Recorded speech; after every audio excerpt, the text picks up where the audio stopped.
hopping all and down for several years. And I am also certified in functional medicine. So we'll talk a little bit here soon about what functional medicine exactly is, but I do have 2 certifications through the Institute for Functional Medicine and the School of Applied Functional Medicine. And I am done learning for a little bit. I am exhausted. But I have been mentored by 2 fantastic integrated medicine providers. I do speak quite regularly through the School of Applied Functional Medicine. And I also opened up my own functional medicine practice here about a year ago, and it's been really amazing. Okay, so maybe you're wondering, great, what exactly is functional medicine? So functional medicine is essentially going deeper than the symptoms. Instead of identifying symptoms and labeling them with a particular name, such as a diagnosis, and prescribing medications to cover up the symptoms, functional medicine is all about going deeper to understand the why. We believe that there's a reason for the symptoms, and my job is to partner with you and help you figure out what they are. That's really what I do in a nutshell. But it takes into account the whole person, because you are more than a list of symptoms, and that needs to be explored. Mind, body, spirit, all of it matters, and it can explain any imbalances in the way that we feel. It also involves different testing. We can get nerdy, we can do labs, we can do specialty tests, which just give us more information so we know what your root causes actually are. And in terms of interventions, as opposed to strictly medications, we use lifestyle changes. So the way that we think, the way that we feel, the way that we eat, the way that we move, how we manage our stress, how we limit our environmental exposures. These are all essentially lifestyle factors that we take into account. We can use supplements, which supplement what we're not getting from our food. And also, I can prescribe. So sometimes medications can be helpful, but oftentimes they're not necessary. This is what I found to be true in my practice. But in the event that they are, we can do that. We can use medications as they're designed. They're a tool. They're designed to be used for a short period for a specific reason. We can do that, which is awesome. We've got all the tools in our toolbox. This is a different schematic that kind of takes a look at functional medicine in a different approach. So as you can see, depression, which is one of our main topics of tonight, there are many different things that can influence depression, or these would be potential different root causes. One of which it can certainly be inflammation. And we also know that any one particular dynamic can have many different side effects, negative side effects. So for example, inflammation can lead to depression, but also arthritis and cancer and diabetes and heart disease. So one condition can have many root causes, depression can have many root causes, and one particular root cause can also lead to many different conditions. So everything in the body, it really works together. All right, so what's our goals for tonight? What are you going to get out of being here? First of all, I'm so glad you're here. Thank you in person and online. So why come? What are you going to get out of this talk? Number one, I would hope that you can learn to appreciate your body. Perhaps you're feeling as if your body is against you and that it's fighting you, but that is just simply not the truth. Your body is working for you, and I hope to showcase that for you tonight. I also would love for you to learn about some root causes.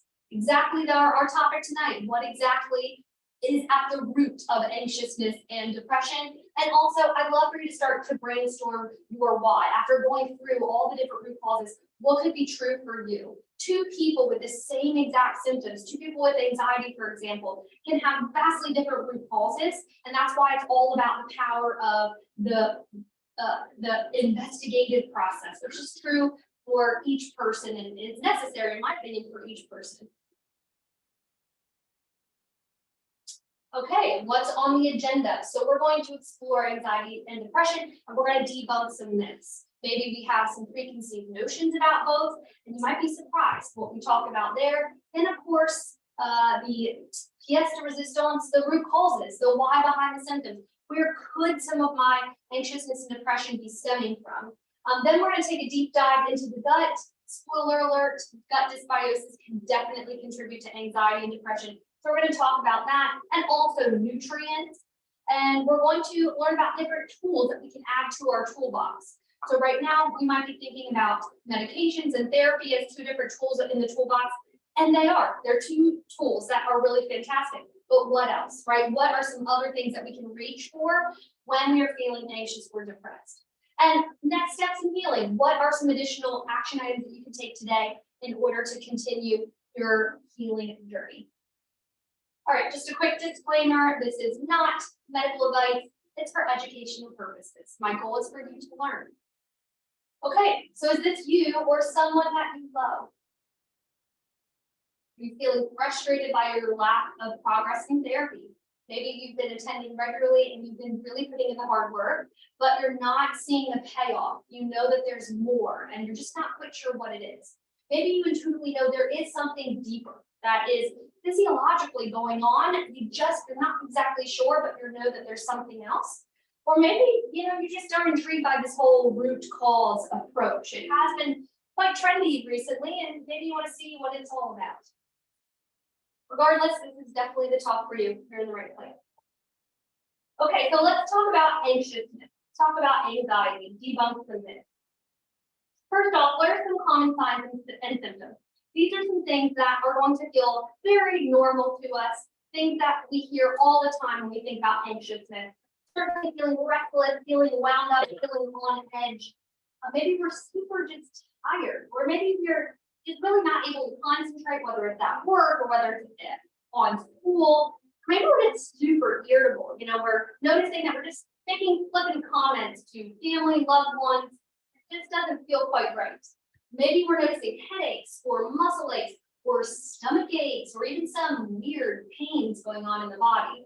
Maybe we're having difficulty controlling our feelings of worry. It seems to maybe take over us, that we find ourselves just having these obsessive, continual thoughts, maybe about things that we know are not a big deal, but for some reason we keep thinking about them over and over again. Or maybe we are having sleep trouble, such as difficulty falling asleep or even staying asleep. Okay, so what about some myths? What are 3 things that we can debunk? Number 1, anxiety is normal. We do a really good job of normalizing things in America, and I think this can be definitely a wonderful advancement. However, I do not agree that anxiety is normal. Now, certainly it's common. Think about how many people we know that are on different medications to treat anxiousness, and maybe you are too, and that is okay. But I will proudly share with you, it's not normal. It is a sign of imbalance in the body, and there is a reason for it. What about a chemical imbalance? Have you ever heard that phrase? It's just a chemical imbalance. Did you know that this phrase is just a theory? It's never been backed up by science. It's just a statement in order to hypothesize what anxiousness really is. But let's say there is a chemical imbalance. It still doesn't tell us the why. We still need to know more. And the third myth I'd like to debunk is that, only 2 treatment options exist: medication and therapy. Those are the first 2 things that we think about. Again, they're great tools in the toolbox, but there is so much more available at your fingertips. Okay, so let's diverge and talk a little bit about depression, and then we'll look at them all together because they have very similar root causes. Okay, exploring depression. So what are some common signs and symptoms of depression? Losing interest in things that you used to really like. So maybe you used to really love going to the gym and working out, but lately you just cannot drag yourself to the gym. Low levels of motivation, energy, or fatigue. Normally you like to get up early, you like to seize the day, but you just can't drag yourself out of bed. Maybe you're just having trouble sleeping. Maybe you're waking up at night, kind of like what we discussed with anxiousness, or maybe you just can't seem to get enough sleep. Even if you got the 8 or more hours, you just still feel tired, and maybe you do feel sad or hopeless, or even angry or irritable or anxious, kind of devoid of any symptoms at all. Some people feel numb in a sense. Or maybe you've lost your appetite or found that you are noticing some eating patterns that don't feel healthy, that don't feel right. Maybe it's overeating, maybe it's undereating. And maybe there are thoughts of suicide, which is obviously very important to share with others. But these are definitely some of the main things we think of when we think of depression. So let's debunk some depression myths. Most people respond well to antidepressants. Did you know that 20 to 50% don't respond to medications, antidepressants at all? That's huge. That is a big statistic. You know what that tells me? That that individual had not had their root causes explored, because obviously if the medication such as an SSRI, which is made to increase the amount of serotonin in the neural synapse, if that's not working, well, then that must not be the root cause of the anxiousness or depression. So essentially, this is one thing that I think needs more press. SSRI, for example, or an SNRI, it's not a one size fits all. Another myth, what you eat has nothing to do with your mental state. Eat whatever you like, it doesn't matter. I don't agree with this. I don't agree at all. I know that the food that we eat, it has true power to change our gut microbiome. This is one of my favorite topics, and we're definitely going to divulge into that tonight.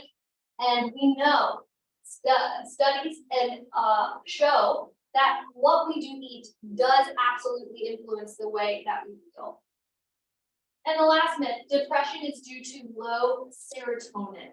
This is pretty huge, but there was a recent study done in 2022 in the Nature journal that showed no clear connection between depression and low serotonin. Wow, that's like mind blowing, right? That's huge. This is something that we hear about all the time. Serotonin, the happy hormone, and it's linked to depression and anxiousness. Wow, so there must be more. There's got to be more, right? Absolutely. Okay, so let's talk about the root causes, because there are so many of them. First off, I'd like to just share a little bit about the root causes in general. We're going to go one by one through each, and we're going to talk at length about them. However, they do fit into one of these four categories: either an imbalance mentally, an imbalance emotionally, an imbalance physically. You'll see that there's going to be a lot of those listed tonight, but also spiritually. And this is something that I think that the Mayville Center does very well, which is looking at the whole person and also addressing spirituality, which is, in my opinion, one of the most valuable, most important parts of wellness. Okay, so let's dive in. This is a lot of words on the page. We're going to dissect each. Number one, nutrient deficiencies. I love to talk about nutrients. Essentially, they are the gas that makes your body run. Period. End of story. This is not something that is debatable. Your body needs nutrients to function. Yet, so many of us are truly deficient in nutrients. And our world makes it, not world, but I would say America makes this very easy. Why? Because we have serious nutrient depletions in our soil and in our water. So maybe you have been told that you need to drink half your body weight in the number of ounces per day. And maybe at one point you can have your gallon water bottle or filling up your Stanley water bottle 5 times a day in order to get in your water limit, right? Is this helping? Unfortunately not. Our water that we're drinking, filtered water, it's filtered, which is a beautiful thing, but it filters out minerals, which is what helps our body to truly stay hydrated. And so unfortunately, most of us are not adding minerals back into our water. And so when we drink tons and tons of water, we're actually flushing out our minerals, which is something super important for mood balance. So think about it symbolically, a rock. It's grounded, right? What is more grounded than a rock? Nothing. But where should our water truly be coming from? Springs that pass through water, that leach, pass through rocks that leach minerals. This is how we are designed to stay hydrated, and it's a problem unless we're adding those minerals back in. What else? Our soil. Our soil is so nutrient depleted. We do not agriculture, in my opinion, in the most ideal way. In America, we don't allow time for crop rotations and for the soil to be refortified with nutrients. So we may be eating 9 to 13 servings of plants a day. And that's amazing, right? Like, good job getting in produce, which is really tough to do, especially with breakfast, right? Breakfast is tough. But even so, is that enough to have optimal levels of nutrients? You will find different people with different schools of thought, but in my practice, I see that this is not the case, unless you're eating organ meats. And I don't know about you, that is a big pass for me, absolutely not. I do not want to eat liver, no thank you. However, if that is something that you're doing, it could be easier to get nutrients optimized through food, but I find this to be quite rare. So most of my patients, I will not say most, all of my patients that I've had thus far have significant nutrient deficiency. I expect them when I check labs, and we can look through this in labs and specialty tests. But it is amazing what the body can do when it has what it needs. Your body was designed to thrive. Your body knows what to do. It wants to reach homeostasis, but if it doesn't have the gas to make it run, it's going to start breaking down. And you might be thinking, oh, my body's broken. But it's not. It just doesn't have the fuel that it needs in order to function. So this is going to be a huge one, and we'll talk a little bit more about this tonight. The next one is stress. Physical, mental, emotional, spiritual. Now, everybody wants to chalk up anxiousness and depression to stress, right? And certainly, I think this is a go-to sometimes for different providers. But in my practice, I like to break this down. What are the different types of stress? Physical stress, mental, emotional, spiritual. So physical stress, what could be stressing out our bodies physically? A lot of stuff. If we're deficient in nutrients, that's stress on the body. If we have gut imbalances, such as a candida overgrowth or leaky gut or too little good bacteria, is this stress on the body? Yeah, definitely. And there can be many more things that can cause this. Now, we're all familiar with mental stress. We all take on a pretty heavy mental load, especially if we're students, if we're moms, if we're working. All of us have a huge to-do list that we probably wake up with in the morning, right? So this is to be expected, of course, but certainly when that is overwhelming, it can make us feel that we are in a fight or flight state. Emotional stress, certainly thinking about relationships with our loved ones, with our family, with our friends, and spiritual stress, which I think is something that is very important to touch on. It's something that's really important to me. Again, we are multifaceted human beings, and it is my belief that we are spiritual beings, and it's important to address some of these questions that a lot of us have. Who am I? What do I believe? Where am I going when I die? Now, a lot of these are existential questions that we might not wake up with every single day, and that's okay. But I do believe that most people at some point in their life start to ask these questions, and I like to help patients work through that. So what's next? Low stomach acid. I love to talk about low stomach acid. So first of all, what is it? It's acid that is made in our stomach, and your stomach is going to be right here in the epigastric region, right typically where the two rib cages meet at the end of your sternum. That's where your stomach is located a little bit to the left. But stomach acid is absolutely crucial for the breakdown and absorption of vitamins and minerals. And you would be surprised at how many people have low stomach acid.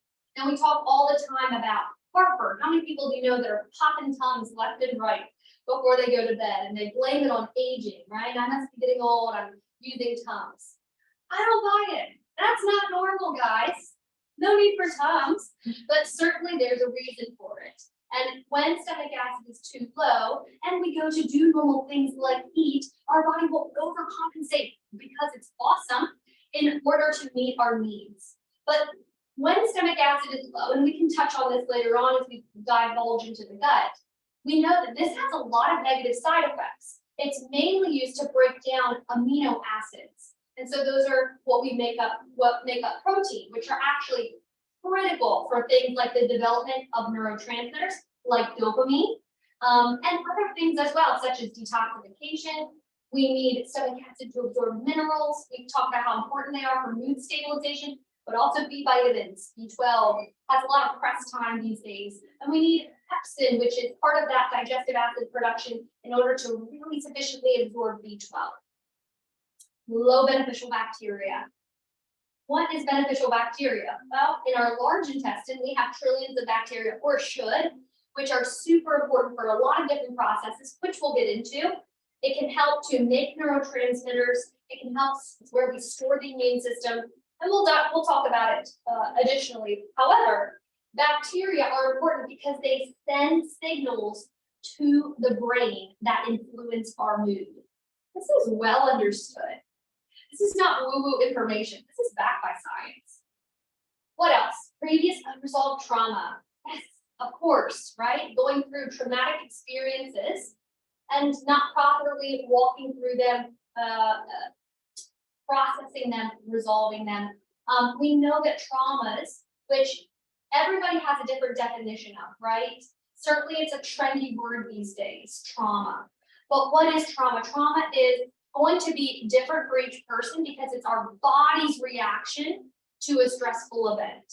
And that can be different for everybody. We all can have different baseline thresholds for what puts our nervous system over the limit. But it primes the amygdala in our brain to be in a state of hypervigilance, which is fight or flight.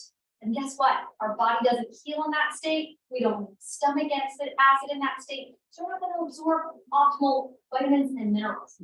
What else? Heavy metal toxicity. This one's kind of niche, kind of fun. I always check heavy metals on my patients' labs. You would be shocked at how many patients have truly high metals show up on their labs. And guess what? They don't even use the same reference range when it comes to diagnosing, when it comes to addressing certain things like vitamins and minerals or heavy metals. In functional medicine, our reference range, it's smaller because the standard reference range references 95% of Americans. And look around, most Americans are unwell, right? So I don't want to be compared to that reference range, and my patients don't either. So we have a smaller one that we use. But it is amazing how heavy metals can show up profoundly in our environment, in our water, in our soil, in supplements, poor quality supplements, unfortunately, additives in vaccines, and so much more. But it negatively impairs the liver. It prevents, which the main job is detoxification. So heavy metal toxicity, definitely a root cause of anxiousness or depression. Okay, what's next? Intestinal candida overgrowth, excessive fungus in the gut. Candida, has anyone heard of candida before? Yes, yes. It's starting to become a little bit more popular, which I'm enjoying, but it is a real thing. It's fungus. We can eat it. It can show up in our diet, in our environment.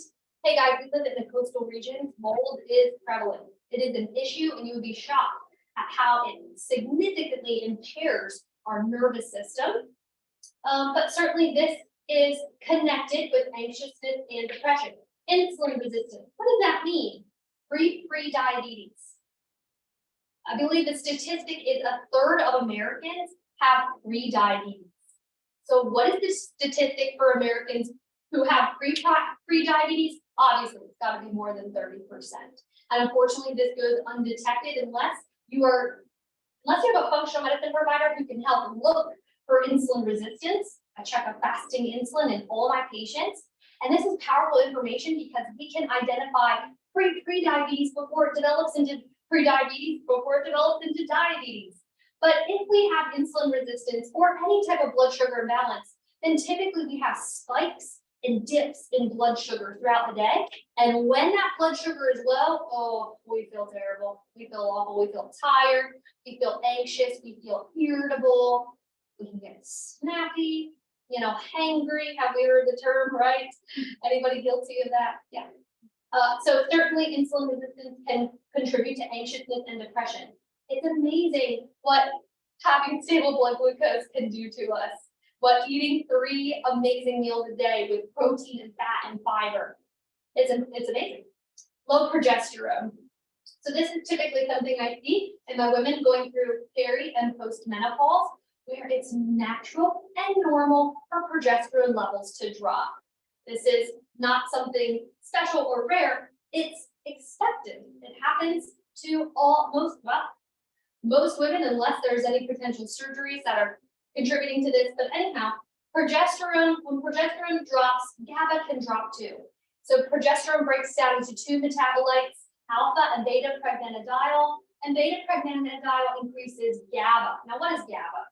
It's kind of also another trendy supplement these days. Maybe some people have tried it before. It's a neurotransmitter, and it's like a brake pedal on the brain, and it just shushes that background noise in order to help us feel a little bit more calm. If we drink alcohol, that is what is being increased, right? Everything's feeling good, everything's feeling all right. Progesterone is super important for this, and there are many, many women who are struggling with low progesterone, specifically if they have estrogen dominance. This is another one of my favorite topics, estrogen dominance. So this can be true for both men and women. Women obviously have more estrogen, but in excess, this can be inflammatory. And when we have excess inflammation in the body, where does it go? Is it just sequestered to certain parts of the body? No, wherever there's blood, there can be inflammation, and that can go to the brain. It can cause neuroinflammation, which is just a fancy word that means inflamed brain, and that causes anxiousness. It is super common, but not normal, to have estrogen dominance. So, to any of you, or have any of you experienced or know someone who's experienced heavy, painful periods? PMS. This is something that most women talk about as being a normal part of their menstrual cycle. It is not. It is not. I remember when I learned this, my jaw dropped. I was so shocked to realize that having painful periods was not normal. Having cramping, feeling really irritable, having bloating, trouble sleeping. None of this is normal. It's a sign of too much estrogen. And there are a lot of estrogen mimicking factors in our environment that can contribute to this, as well as many other things. Intestinal parasites. This one is a little bit tricky, right? Sounds really gross. Intestinal parasites, what is that? Bugs in my gut? Yes, bugs in your gut. So we are mammals, right? Just like our pets. And what do? We deworm our pets. But do we deworm ourselves? No. Now, our body is designed to prevent overgrowth of things like parasites. Our stomach acid should kill off things like parasites before it enters the gut.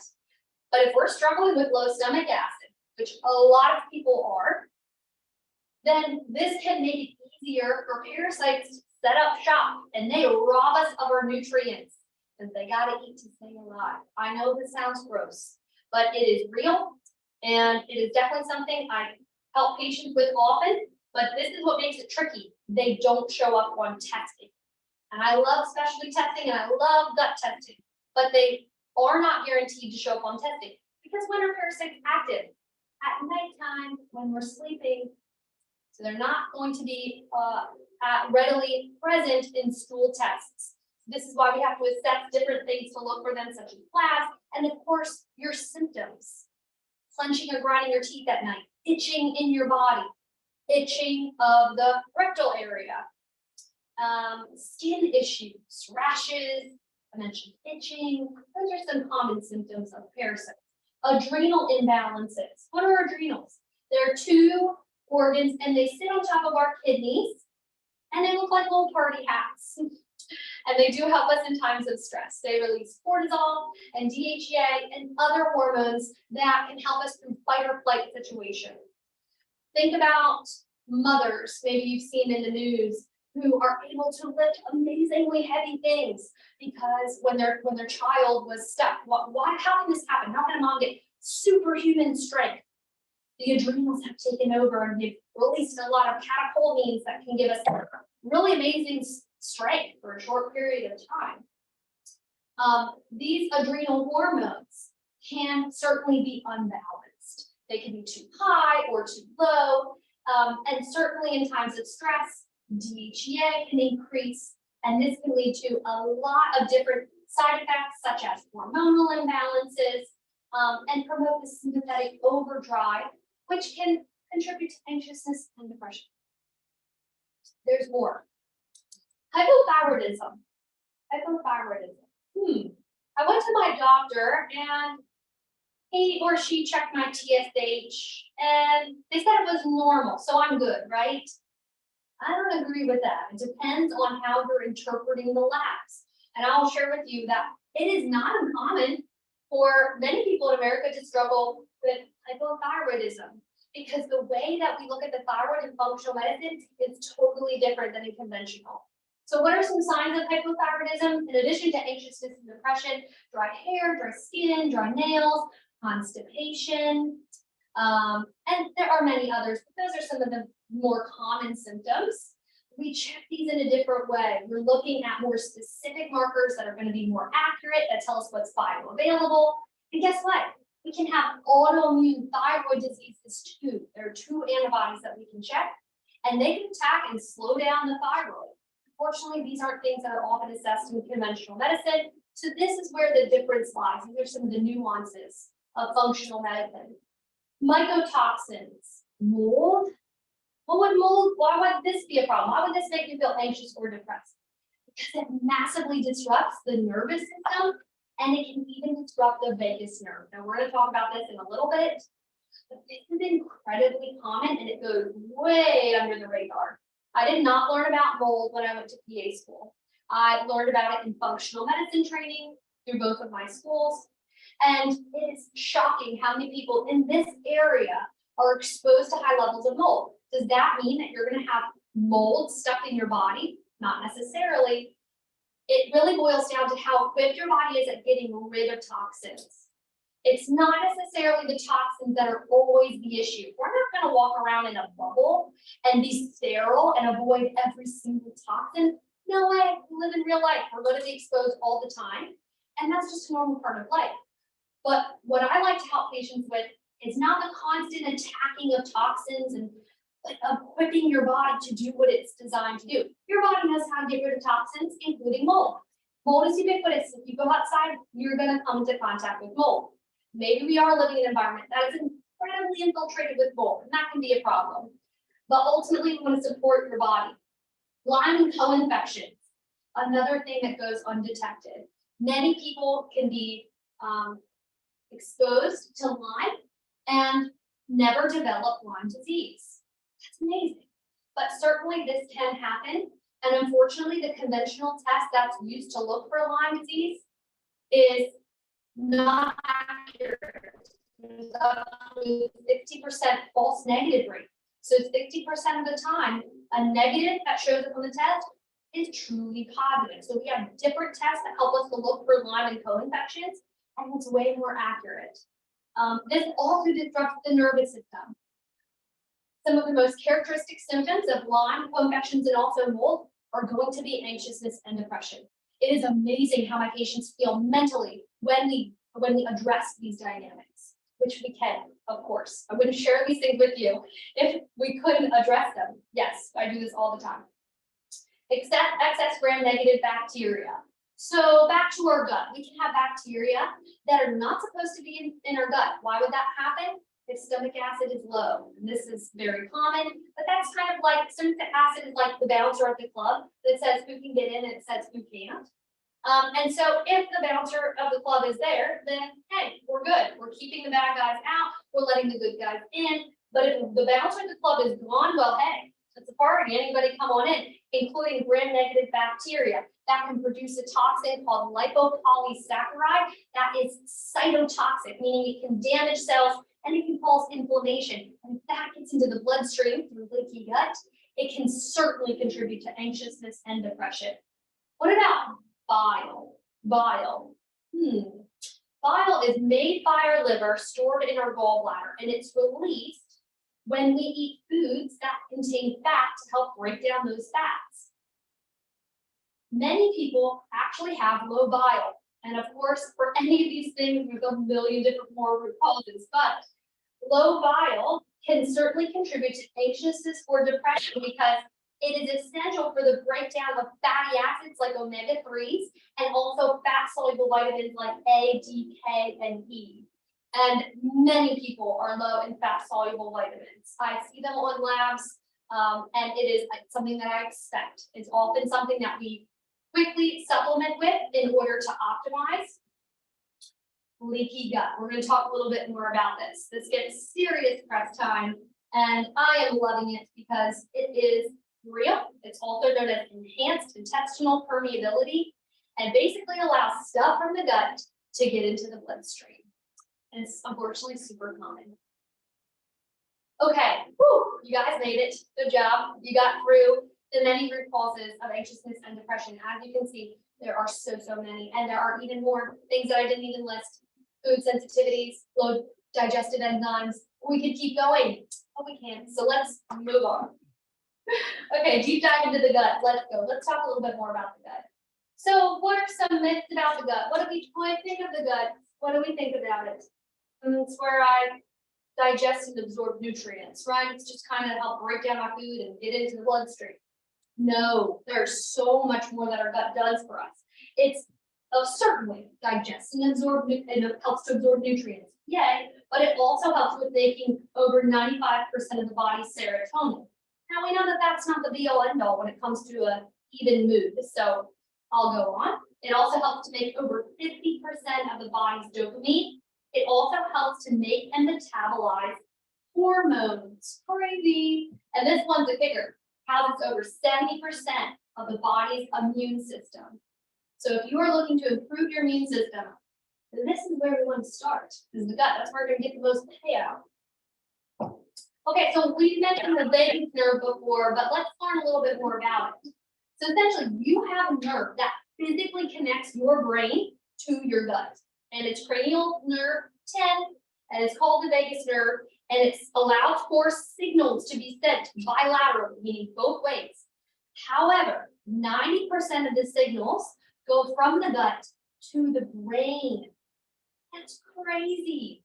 Is our behavior and our mood influenced by the bacteria in our gut? Yes, a resounding yes. So the question is, what signals are being sent from your gut to your brain? All right, let's talk about some common GI imbalances that can influence these signals that are being sent to the brain. We can have an H. pylori overgrowth when there is low stomach acid. And here's the stomach right here. When there's low stomach acid, H. pylori can overgrow. And when an H. pylori overgrows, it wants to take over the world because it's a bacteria, just like any other. And it damages the lining of the stomach, and it can prevent nutrients from being absorbed. So certainly that is a major impact. Is it damages the gut, prevents nutrients from being absorbed. We can have SIBO, small intestinal bacterial overgrowth. Anybody ever feel like they're 9 months pregnant when they're not? I have definitely had that happen before. It's can really take a knock at our confidence and our self-worth. And it's not normal. It's not normal at all. But what could be one root cause of bloating and other GI symptoms? When there's bacteria here in the small intestine, there should not be a ton of bacteria here. Mostly here in the large intestine. When this happens, that bacteria can eat our food and it can poop out different gases, hydrogen, methane, or hydrogen sulfide, and that can make us bloated. And of course, these guys can steal our nutrients too and prevent us from having good digestion and absorption of our nutrients. What else? We can have gram-negative bacteria overgrowth, which I previously mentioned. A fungal overgrowth, which is when there's excess fungus in the gut. They love sugar. They need it to keep growing. Have you ever felt just these crazy sugar cravings where you go to have dessert and you just can't stop? You just keep going. You keep going. Wake up and you think about sugar. It's on your mind all the time. You probably have a candida overgrowth. And this is something we talk about all the time, removing your self-worth from some of the behaviors and compulsions that you have, because it could be driven by fungus in your gut. Crazy. Insufficient beneficial bacteria. Certainly this is quite common. Where should we be getting bacteria? From food, from fruits and from vegetables that come from different soil that harbor different bacteria. And if we're not eating a ton of produce, well, yeah, that could definitely contribute. Or fermented foods, great way to get a good bang for your buck there. Enhanced intestinal permeability, leaky gut, which we'll talk about in a second, and parasites, which we mentioned, yes, they are real. Enhanced intestinal permeability, also known as leaky gut, that's the nickname, which maybe you've heard of before. Essentially, this is the lining of our gut. It is super thin, and it's thinner than a piece of tissue paper. We think of that as being really thick and really tough, and it's really not. It's made up of a single layer of cells, and it has mucus that sits on top in order to keep its prevent it from pulling apart. Different things such as gluten, over-exercise, alcohol, different bacteria, food not properly broken down, antibiotics can damage the lining of the gut, causing the cells to pull apart, letting stuff from the gut get into the bloodstream.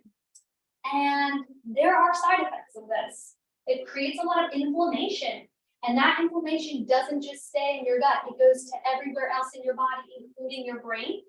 And this is that fancy term, neuroinflammation, which just means inflammation of the brain. That literally can cause anxiousness or depression. I know it sounds super simplistic, but it is a huge dynamic, and we can check for this on stool test. It's a marker called zonulin, and you'd be surprised how many people have leaky gut. Think about gluten, for example. A lot of us eat gluten breakfast, lunch, and dinner. And while gluten-free diet is not right for every person, it can be quite problematic. Okay, let's talk about nutrients, the gas that makes your car run. Okay, what are some key nutrients for mood support? Now, this list is not inclusive. Your body needs many different nutrients to run, but I'm just going to showcase just a couple that are super helpful and most often associated with an improved and balanced mood. So this is going to include vitamin D. What's so great about vitamin D? It acts more like a hormone than a vitamin. It actually helps to keep our hormones balanced. It helps to block the conversion of testosterone to DHT. In women, this can cause acne, female pattern hair loss, and unwanted hair growth, also known as hirsutism. There's also, vitamin D also helps to block the conversion of testosterone to estrogen. So it helps with preventing too much estrogen, which can cause PMS. And it also helps to prevent leaky gut. There's a million other things that vitamin D does. It's amazing. But it helps support the integrity of the gut lining. Vitamin B12, B6, B9 are B vitamins. B9 is also known as folate. Don't you love how tricky it is? There's always multiple names. But these B vitamins are really important for a process in the body called methylation. And that helps with the creation of neurotransmitters, energy production, detoxification. Omega-3s are anti-inflammatory. We don't get enough of them. We get them from smash fish, salmon, mackerel, anchovies, sardines, or herring, and they are anti-inflammatory. Magnesium is a vasodilator. It increases GABA, that neurotransmitter that softens background noise, supports detox. And also iron. Many men and women I find are iron deficient for a number of reasons, but it helps to supply oxygen to the brain. It supports detox, and it's really important for the creation of T4, thyroid hormone. Nutrient deficiencies are prevalent. We know that this is information from the CDC, and I will share with you that these values, these statistics are based on a conventional range when it comes to nutrients. But the reality is, in my practice, I'm looking at even smaller range.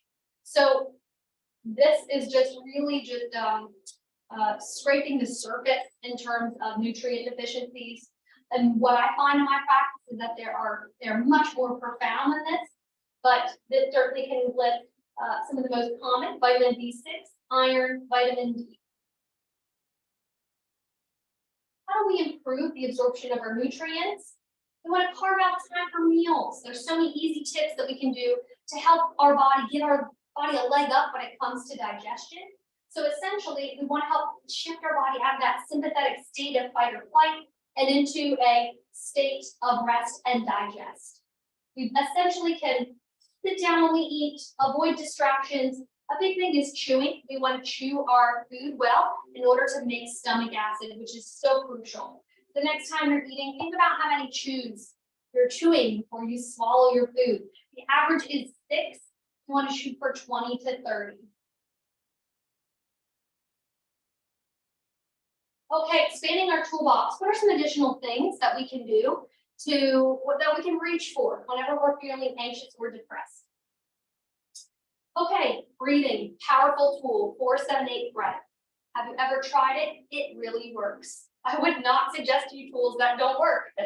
This essentially is breathing in for 4, holding for 7 and exhaling for 8, and it massively lowers cortisol, a hormone that is released in times of stress, allowing us to feel more calm and at ease. Super easy. You can do it anytime, anywhere.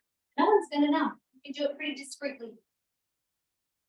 Supplement options. We can discuss this more so at the end, but magnesium in particular can be super powerful for a number of reasons, especially if you're deficient. Most Americans are deficient. If you have any questions, please talk to me afterwards. Also, L-theanine, a tool that I recommend, a supplement I recommend pretty often as a quick action supplement to help lower. It comes from the green tea plant. Guess what? It's an amino acid, one of 20 amino acids. If you bite into a chicken breast, you're going to eat some L-theanine. And L-theanine is really amazing. It quickly lowers cortisol, and it also increases GABA. And this is something that I reference to my patients as a healthy Xanax, because we all want a little support sometimes. And that's what I love about supplements. Next steps in healing. Okay, what else can you do? Maybe you thought through some of these root causes and you realize, yes. Okay, now I'm overwhelmed. What do I do? I would love to help you out. I would love to partner with you. My patients and I were a team. We work together, and I want to honor your God-given intuition about how your body works and what you think is going on. You are knowledgeable about your body. You don't need to be a medical provider in order to know how to serve your body best. And I can come alongside of you with guidance, support, and also we can get nerdy. We can do tests. One of my favorite things to do, labs, specialty tests, you name it, to find out what your root causes are. So if you would like, you can sign up for a free 20-minute consultation with me tonight or on your own at the website. It's a free conversation, and I would be honored to chat with you, even just to share with you a little bit more about the functional approach and what that looks like, because it's not standard. And that's it. Thank you all for being here. I want you to know I am available for questions. Maybe some of these things caught your interest and you're super curious. Let's talk. I'd love to chat with you.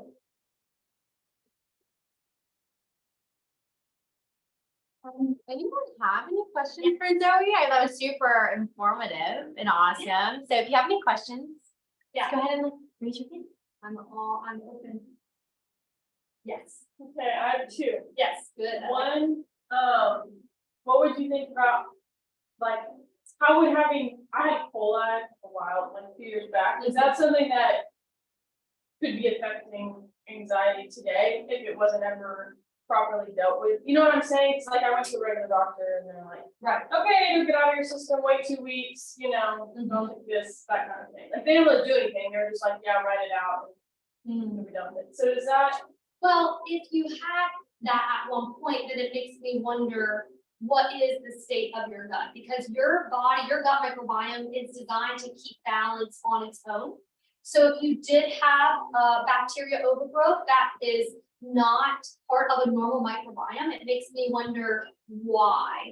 And so that makes me wonder about low stomach acid, which can cause all kinds of other gut imbalances, leaky gut, H. pylori overgrowth, candida, low beneficial bacteria, too much bad bacteria.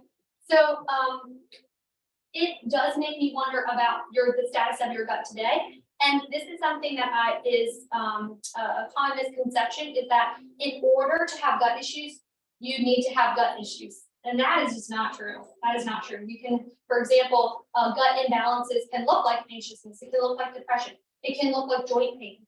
It can look like really a ton of different symptoms.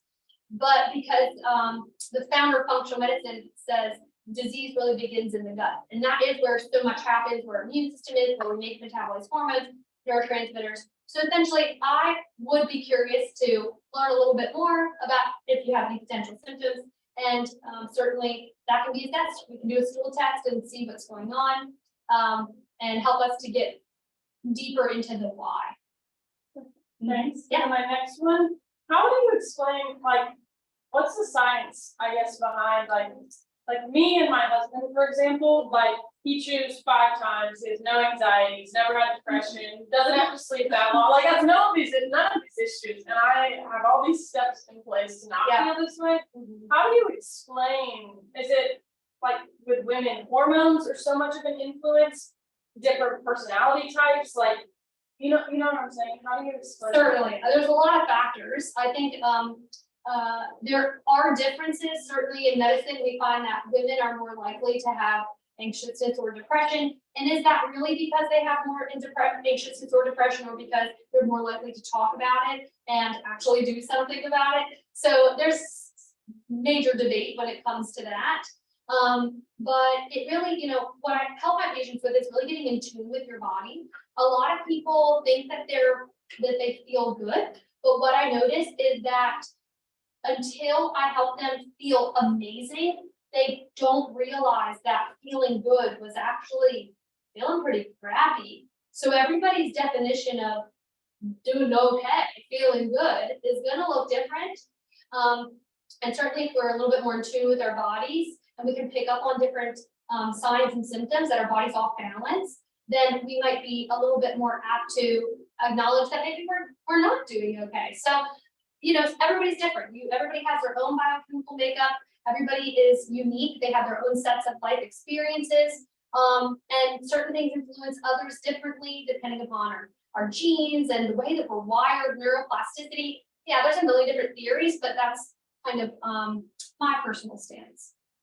Yeah, definitely great questions. Anybody else? Yes. So I recently went off birth control, and it's been a journey. Yeah. Yes. I have IUD now, it's looking a lot better, but I've been taking B12 to kind of like help with like the detox of it, which is just the detox.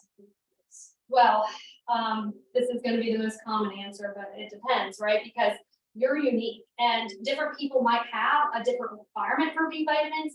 So think about MTHFR, for example, super common. And most people, if they know about it, they research it, they freak out, they think they have a disease, and that's no need for major concern. It's okay, but it may require you to need more B vitamins than other people. The birth control pill does deplete B vitamins, which are needed in order to make neurotransmitters. So taking the pill for a number of reasons, some women do it because of their cycles are super heavy, or maybe they're irregular, or maybe for other reasons, mentally, emotionally, acne. But unfortunately, taking it can prevent your body from doing what it needs to do to support its own mood. So I find that most of my women who are coming off of birth control do have significant B vitamin deficiencies, but not all the time.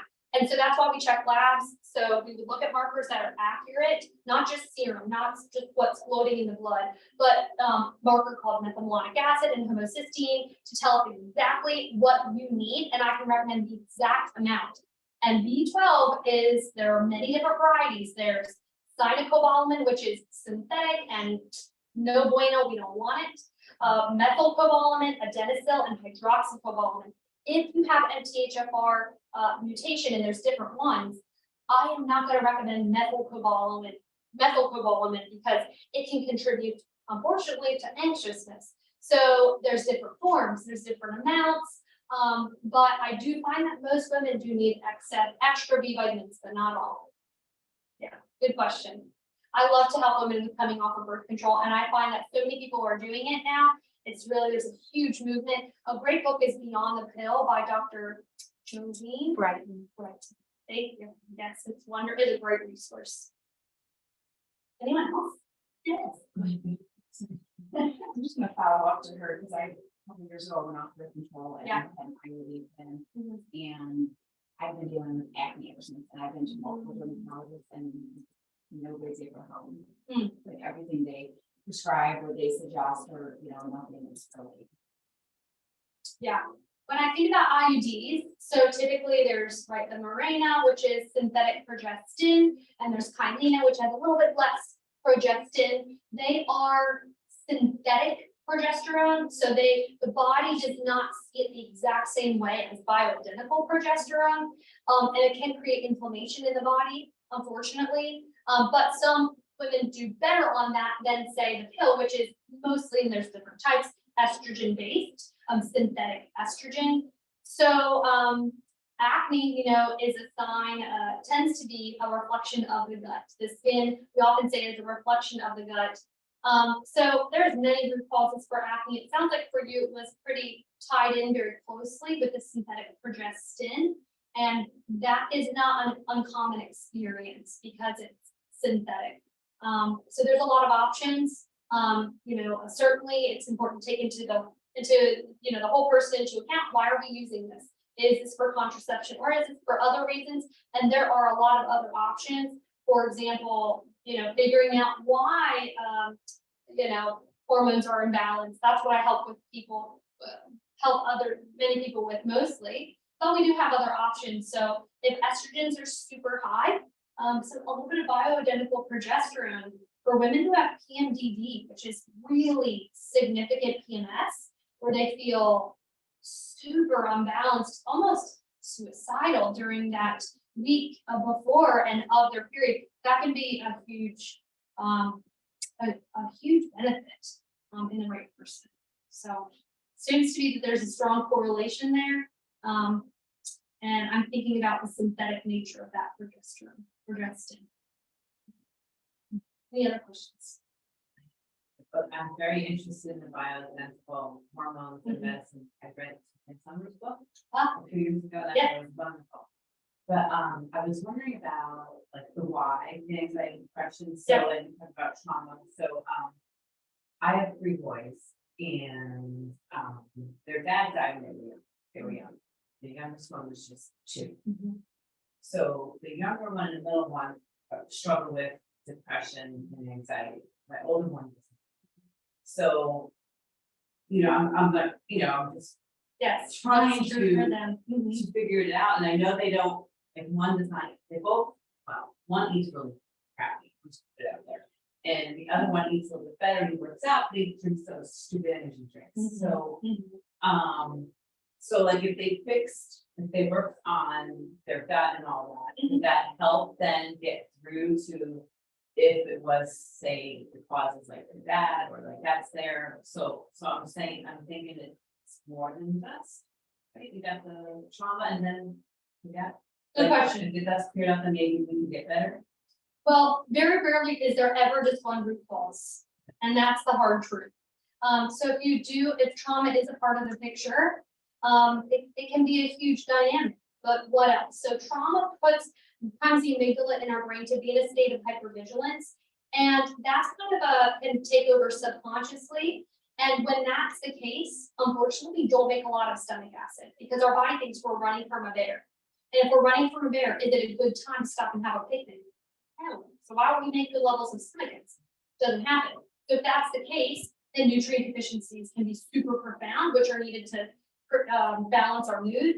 So I typically find that there's very rarely just one root cause, and that's why it can help to have a provider kind of help to look at all the different factors, see what's true for you, for the individual that is in front of me. I'm specifically honing in on them, spending lots of time looking through their forms, talking with them and helping to figure out what's most likely. And we can assess a lot of the things that we talked about today through labs, through specialty testing, and just by me getting to know my patients as a person, what happened in their childhood, and tools like, for example, therapy and EMDR therapy, one specific type of therapy, can be super helpful in processing through those traumas, but very rarely is it ever just one.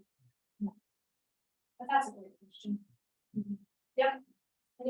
Any other questions? Time for one more question. Yeah. Hereditary. So would that be, they say some things are hereditary. So, like, like my mom has a lot of anxiety on her family. So would that be, I've got a little too, but like, is that, and we'll eat different. Yeah. I guess we still have some DNA, but. What's the impact of our genes? Yes. Yeah. So I mentioned today methylation mutations. And so, for example, MTHFR, there's many different genetic mutations that require our bodies to need more B vitamins than others. And that certainly can be where the genetics plays a role. Also, this is super wild to think about, but it's really true. When our mothers were pregnant with us, this mental state of the mother does influence the wiring of our brain. That's back by science. That's wild, but it can essentially allow us to become used to high levels of cortisol as our normal, and then as adults, we tend to seek out high levels of cortisol because that's what we're used to. And so that certainly can play a role. Plus, family, is it nature or nurture? If our family is used to having a family dinner on Sunday, that is, AFC, and then we go to the ice cream shop down the road, and we all do it together because it's a family habit, right? Habits can be built and passed down to family members. So there's a lot of lifestyle factors there too. Yeah, but what I enjoy is helping my patients and like looking at all of these factors, and we can check that mutations on lots. We can check your nutrients. We can look at your gut. We can see what your status of your digestion is.